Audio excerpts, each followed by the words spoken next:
We have to pay for a fleet of bikes to come. And so, in this one, they were on rollers, and we've always used these rollers, and the rollers taper at the end, so they go through a series of rollers, ones that are almost like a rolling pin, and then they start to taper, so eventually they're on this much, and that's the back wheel. This year, MLK weekend, I went down with my daughter and Jenna to California, and we're using technology that is air-based, and so it goes over it like this. I wish I could hook up my phone and show you guys a video.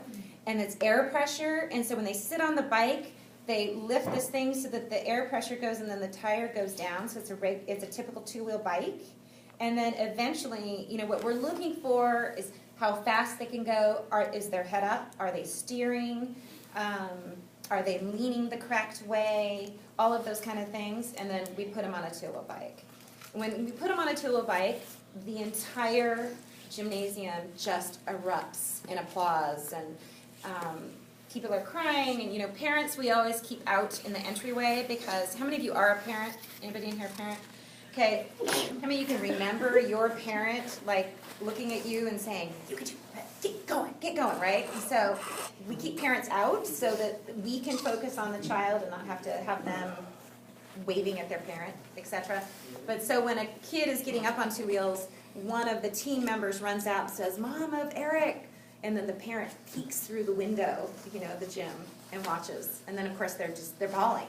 The thing is that with being a parent of a child with disability, you sometimes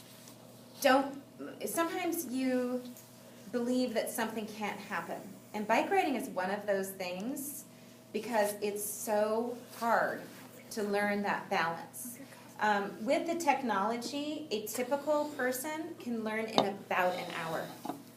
So it tells you just how much extra supports they need. And that brings me to what we're always looking for, and what I teach in gen ed classes is, what supports does this person need in order to be successful? So in whatever occupation that you choose, and wherever you go, if you're working with anyone, what do they need in order to be successful? And then you give them those supports. So what else did you hear? What other questions do you have?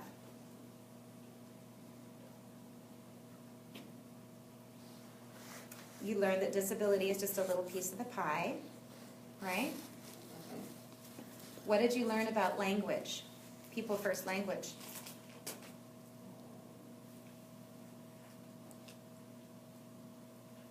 What do you put first? The person. Yeah, you put the person first, right. I would never say, "Ooh, you're a hurt me kid." Okay, so put that first. All right, any other questions or thoughts?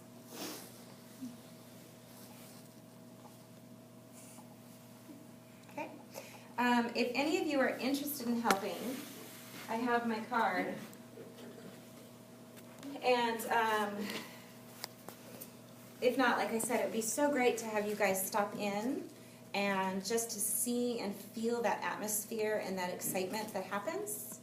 And it's here on campus. They start in the gym, then they go out to the old tennis courts, and then they go out to the central area, and they're riding around. And it's just an amazing feeling. So, okay. And nothing else? You guys are done early.